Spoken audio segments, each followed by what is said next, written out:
I'm Phil Svitek, 360 Creative Coach, and in this episode, I want to talk about this principle that Jamie Wheal talks about in a recent episode of Pulling the Thread with Elise Lunan. Now, Jamie Wheal is an incredible thinker, and there's lots to take away in the episode with him and Elise. But this particularly stood out to me because it's just such a interesting principle and a pitfall that a lot of us fall into.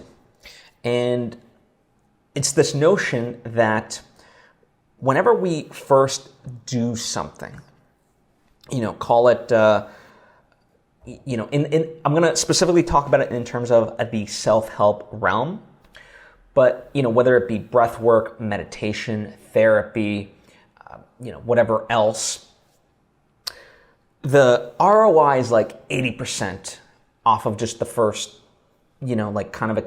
times doing it.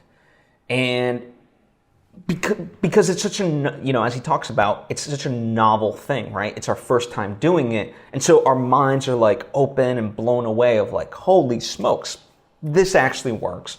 This is helping me. And we just have this incredible experience with whatever practice it may be, right? And certainly I can pinpoint to my own life and see these types of experiences. And then the thinking is, as he argues, that it's like, okay, I'll just continue doing this for the next year and I'll have gotten rid of all my childhood trauma. I'll be perfect in terms of, and you can apply this to creativity. You take this like screenwriting course, let's say with Robert McKee. All of a sudden, there's just this burst of energy thrown at you and you're like, yes, top of the world. I know all the concepts of screenwriting and boom, boom, boom, and so forth, right? And it's helpful, right? It does, like in the case of Robert McKee, he does make you a better writer. But then the fallacy is thinking that we just have like this 20% left to go, right?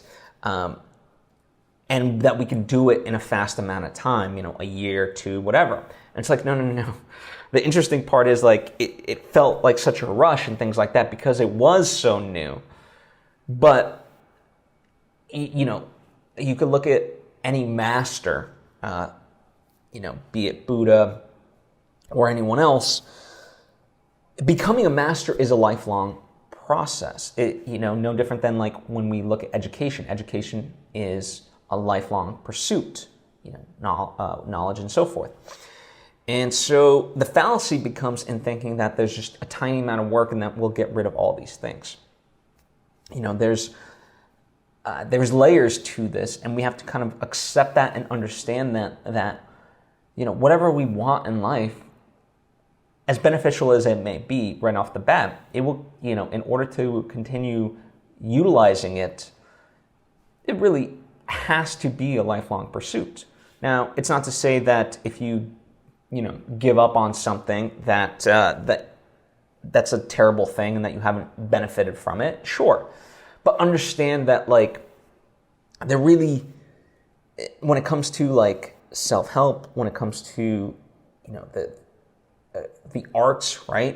Let's say becoming a better filmmaker, a better poet, painter, musician, there really is no end, ultimately.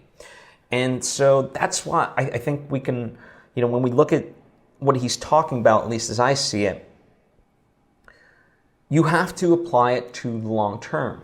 It's exciting. It's almost like, in a way, this harps to like beginner's luck. That's what it's akin to. We whenever we pursue a new venture, it's exhilarating, and there's a little bit, because we have such blind optimism, things kind of just fall into place naturally in a way. And then we wonder like why that isn't being replicated in subsequent pursuits, let's say. And it's because we're literally applying the same logic as if it was the first time. And there can be some cynicism applied of like, okay, well, maybe just be ignorant about things and don't like ever actually study them, and that will continue that way. And it's like that doesn't work either. You can't do something and not learn from it and so forth. And in fact, that shouldn't be the pursuit, right? Socrates, an unexamined life is not worth living, and I really believe that applies in this way. And so even though what we're trying to attain is like the last, excuse me, last 20% of something, and that last 20% just grows exponentially in terms of, the time that it's going to take to get there or whatever, it's still a noble pursuit. And I know this sounds kind of very esoteric and things like that, but I think it's a very liberating thought, because we just, as artists especially, we just get so hung up on this idea of perfection and just needing to right away achieve these results, and it's just focus on the process. Once you liberate yourself from that, I don't know, for me, I can speak from my own experience and only my experience, the path has become so much better because I enjoy it, and I tap into this level of curiosity rather than this need for results. And in an ironic twist, that's what gets me the results, and that's the fun part. So yeah, that's what how I interpret what Jamie Wheal is talking about in terms of this 80% principle. Now, as I said, I would highly recommend that that you listen to the episode. He's just an incredible thinker, and has a far better way of explaining this stuff. So, I've linked to the episode down below, for Pulling the Thread, the interview with Jamie Wheal. I think you will really, really enjoy it. I know I certainly did, so I encourage you to really check it out and listen to it. But anyway, thank you for taking time to listen to me. If you have any thoughts of your own or questions, please ask away in the comment section or hit me up on social media @Svitek. I'd be happy to converse with you. Thank you. I appreciate you. See you next time.